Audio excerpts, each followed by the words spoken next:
نے یہاں تک فرمایا کہ جو شخص قرآن پڑھتا ہے اس کے لہجے میں لکنت کی وجہ سے یا عجمی ہونے کی وجہ سے وہ اٹکتا ہے اور اس کا لہجہ ٹوٹتا ہے، تو میرے حضور نے فرمایا اللہ اس کو دوہرا ثواب عطا کرتا ہے، ایک قرآن پڑھنے کا ثواب اور ایک اس کو اٹکنے سے جو تکلیف ہوتی ہے، تو فرمایا اللہ اس کا بھی اس کو ثواب عطا کرتا ہے۔ اور فرمایا یہ وہ پاکیزہ کتاب ہے کہ اگر تمہارا رب سے باتیں کرنے کو جی چاہے تو قرآن کھول کے بیٹھ جاؤ، یہ رب سے ہم کلام ہونا ہے، یہ اپنے رب سے گفتگو کرنی ہے۔ میرے حضور نے فرمایا کہ قرآن اللہ کی وہ لٹکتی ہوئی رسی ہے جس کا ایک سرا تمہارے ہاتھ میں ہے، دوسرا سرا تمہارے رب کے ہاتھ میں۔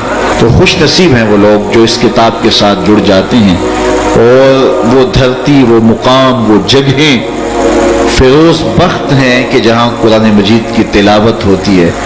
گھروں کو قبرستان نہ بناؤ، گھروں میں نوافل ادا کرو اور قرآن مجید کی تلاوت سے اپنے گھروں کو آباد کرو۔ اگر گھر میں روزانہ کی بنیاد پہ قرآن مجید کی تلاوت کا معمول بن جائے تو پھر کوئی جن، کوئی بھوت، کوئی آسیب اور کوئی بدروح آپ کو تنگ نہیں کر سکتی۔ جہاں قرآن کی تلاوت تسلسل کے ساتھ ہوتی ہوگی وہاں جن نہیں ہوگا، وہاں ٹونے نہیں ہوں گے، وہاں جادو نہیں ہوگا، وہاں سایہ نہیں ہوگا، وہاں رحمت الہی کا سائبان تان دیا جائے گا۔ جہاں قرآن پڑھا جائے وہاں نزول باراں ہوتا ہے، رحمتوں کی برسات ہوتی ہے۔ اور پھر اگر یہ جگہ اللہ کا گھر ہو، مسجد ہو، تو پھر تو دوہری برکت ہو جائے گی نا۔ تو میاں صاحب نے کہا تھا نا کہ دودھ اندر جے کھنڈ رلائیے تے مزہ ہو جاوے دونا، کہ دودھ خود بھی میٹھا ہوتا ہے اس کے اندر اگر چینی بھی شامل کر لی جائے۔ یہ روشنیوں کا منبع ہے، یہ مصدر ہے اجالوں کا۔ اس کتاب سے اتنی روشنیاں پھوٹتی ہیں کہ زندگی کے سارے اندھیرے ختم کیے جا سکتے ہیں۔ یہ طمانیت قلب کا سبب بھی ہے، یہ روح کے اجالوں کا سبب بھی ہے، یہ کتاب زندگی ہے، کتاب حیات ہے۔ اس کے بتائے ہوئے اصولوں کے مطابق اگر زندگی بسر کریں گے تو یہ زندگی بھی خوبصورت ہوگی، اور اس زندگی کے بعد ایک اور شروع ہونے والی زندگی ہے، وہ زندگی بھی خوبصورت ہوگی۔ قرآن قبر میں چراغاں کرے گا، قبر میں روشنیاں دے گا، قبر میں اجالا کرے گا۔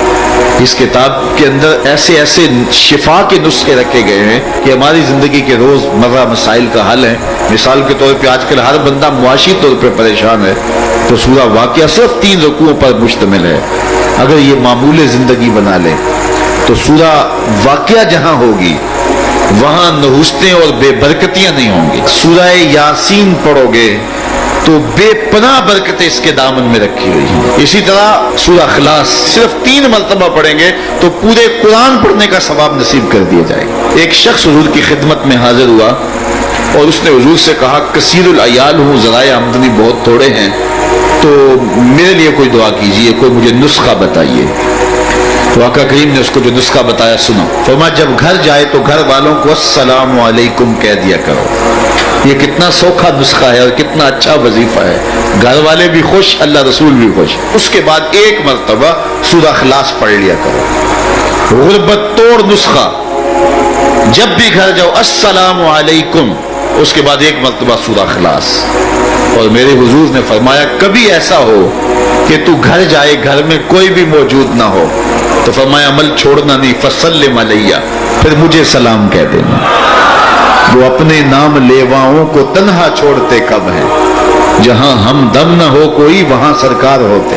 وہ کہتے ہیں میں عمل شروع کر دیا، گھر جاتا السلام علیکم، اس کے بعد السلام علیکم کے بعد میں سورہ اخلاص ایک بار پڑھ دیتا۔ اس عمل کی برکت سے میں نے تو امیر ہونا ہی ہونا تھا، میرے ہمسائے بھی امیر ہو گئے، میرے ہمسائے بھی امیر ہو گئے۔ تو قرآن کو اپنی زندگی میں بسا لو، قرآن کو شامل کر لو، دنیا بھی سنورے گی، قبر بھی سنورے گی، نزا کا عالم بھی سنورے گا، حشر میں بھی اجالے ہوں گے، جنت کی بہاریں بھی نصیب ہوں اور رسول اللہ کا ساتھ نصیب ہوگا۔ تو اس کتاب سے جڑو، اس کو ورق ورق پڑھو، اس کو حرف حرف پڑھو، اس کو رکوع رکوع پڑھو، اس کا ایک ایک آیت ممکن ہو تو ایک ایک آیت روز پڑھ لو، اور اس کو ترجمے اور